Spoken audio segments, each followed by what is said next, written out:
एक बार की बात है, एक छोटे से गांव में अंशु नाम का एक लड़का रहता था। अंशु बहुत ही शरारती था, लेकिन उसका दिल साफ था। उसे खिलौनों से बहुत प्यार था, लेकिन उसके पास ज्यादा खिलौने नहीं थे। गांव के किनारे पर एक पुराना और खंडहर सा घर था। गांव के लोग कहते थे कि उस घर में एक भूत रहता है जो खिलौने बेचता है, लेकिन वह सिर्फ उन्हीं बच्चों को खिलौने देता है जो ईमानदार और अच्छे होते हैं।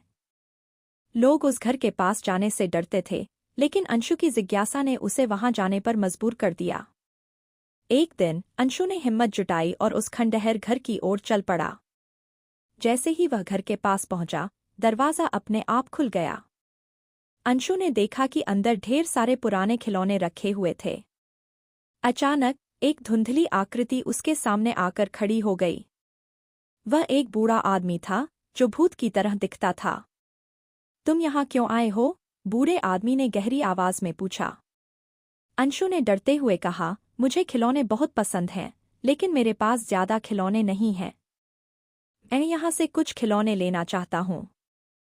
बूढ़ा आदमी मुस्कुराया और बोला, मैं तुम्हें खिलौने दे सकता हूँ, लेकिन पहले तुम्हें ये साबित करना होगा कि तुम एक अच्छे और ईमानदार बच्चे हो।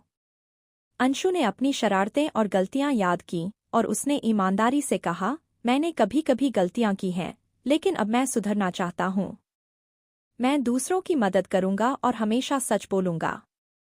बूढ़ा आदमी ने अंशु की बात सुनी और कहा, मैं देख सकता हूँ कि तुम्हारा दिल साफ है। ये लो, ये खिलौने तुम्हारे हैं। लेकिन याद रखना, इन खिलौनों से सिर्फ वही खुश हो सकता है जो दूसरों की खुशी में खुशी ढूंढता है। अंशु ने खुश होकर खिलौने लिए और गांव लौट आया।